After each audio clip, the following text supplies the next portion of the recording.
पूरे हिंदुस्तान में दुनिया में सबसे ज्यादा मांस का व्यापार कौन करता है? भारत। सबसे ज्यादा मांस का व्यापार भारत करता है। हमारे देश के प्रधानमंत्री नरेंद्र मोदी जी करते हैं मांस का व्यापार सबसे ज्यादा। फिर हमारे धर्मावलंबी लोग क्या करते हैं? 4 शंकराचार्य हैं भारत में, 4 शंकराचार्य हैं, 3.5 लाख महात्मा हैं, 3.5 लाख महात्मा सरकार के यहाँ रजिस्टर्ड हैं। और उसके बाद भी हमारे ये राम कृष्ण की भूमि है, ये राम की भूमि है, कृष्ण की भूमि है, बुद्ध की भूमि है, कबीर, तुलसी और रैदास की भूमि है। मेरे धर्म प्रेमी गुरु भाई बहनों, आज ये विचार करने की आवश्यकता है। आज वर्तमान में आप देख रहे हैं ये 2 तस्वीरें लगी हुई हैं। एक तस्वीर तो लगी हुई है परम पूज्य बाबा जयगुरुदेव जी महाराज की, और एक तस्वीर है महान संत सम्राट सुभाष की, जिनको लोग नेताजी सुभाष चंद्र बोस जानते हैं। इन दोनों महात्माओं ने अथक मेहनत किया। एक अपनी साधना और भक्ति में मेहनत किया और एक ने पूरी दुनिया को जगाने का प्रयास किया। 60 वर्षों तक परम पूज्य स्वामी जी महाराज 60 वर्षों तक देश और दुनिया को आगाह करते रहे, जगाते रहे, समझाते रहे।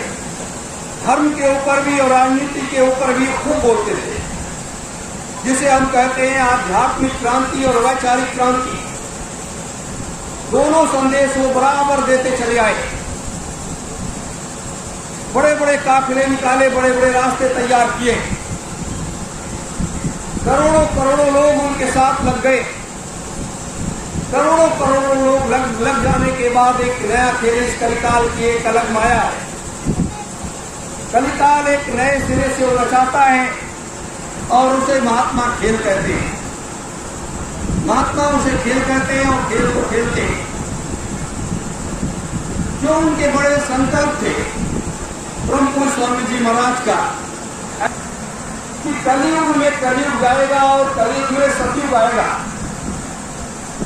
स्वामी जी महाराज तो 18 मई 2012 को चले गए।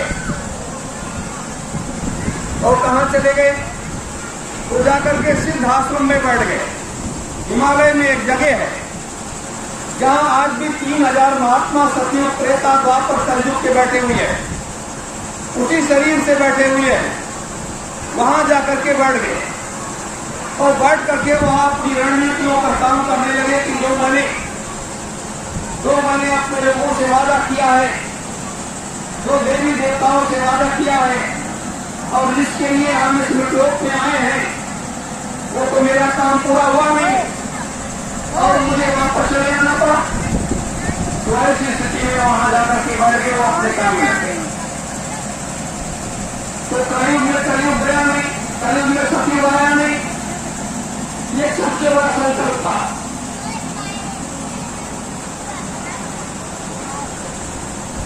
तो ये मांस का व्यापार बंद हुआ नहीं, शराब की फैक्ट्रियां बंद हुई नहीं, लोग शाकाहारी नहीं हुए, तो ये सारे काम तो अधूरे रह गए। तो जब ये सारे काम अधूरे रह गए तो उनके सिद्धाश्रम में बैठ जाने के बाद उसको पूरा कौन करेगा? चौथा महायज्ञ कौन करेगा? कौन सतयुग को इस धरातल पर उतार करके लाएगा? किसी के पास उसकी कार्य योजना है? नहीं है। और एक महान संत सम्राट सुभाष जी, जो आजादी के सबसे बड़े महानायक माने जाते हैं, अंग्रेजों के चक्के छुड़ा दिए, अंग्रेजों को भारत से भाग जाना पड़ा। और उसके बाद महात्मा बन करके उन्होंने बर्फ के पहाड़ों पर बैठ करके साधना किया, हिमालय की गुफाओं में बैठ करके साधना किया, सिद्धाश्रम में बैठ करके साधना किया। और सिद्धाश्रम में उन्होंने अपने विश्वामित्र को अपना गुरु माना और उनके नेतृत्व में एक ऐसा साधना, इतनी बड़ी शक्ति अर्जित की। मृतलोक ऐसे नहीं जीता जाता है जैसे लोग कहते हैं कि ऐसे हम जीत लेंगे, ऐसे हम व्यवस्था को बदल देंगे। बिना शक्ति के आप इस मृतलोक में कुछ नहीं कर सकते, चाहे कोई भी हो, किसी भी धर्म का हो, किसी भी पंथ का हो, किसी भी मतांतर का हो। बिना शक्ति के आप कुछ नहीं कर सकते हो। ये साक्षात उदाहरण है सतयुग, त्रेता, द्वापर और कलयुग 5300 वर्षों का।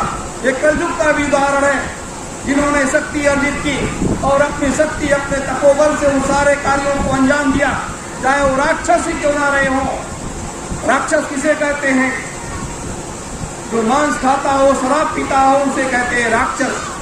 मांस खाने वाला, शराब पीने वाला भी वो दुर्गा जी की पूजा करता है, काली की पूजा करता है, शंकर की पूजा करता है, वो भी साधना करता है। और वो अपने, क्योंकि वो जो है हठी होता है, और जब हठी होता है तो अपनी साधना को सिद्ध कर लेता है, और उसके बाद वो जब उसे आशीर्वाद मिल जाता है तो उल्टे सीधे वो काम करना शुरू करता है। तो इस तरीके से जैसे आज अपने देश के राजनेता लोग कर रहे हैं, मेरे धर्म प्रेमी गुरु भाई बहनों, तो इस मृतलोक में इतनी बड़ी व्यवस्था को बदलने के लिए, इस युग की व्यवस्था को बदलने के लिए और कलयुग में सतयुग संतयुग लाने के लिए इतनी बड़ी शक्ति को अर्जित किया।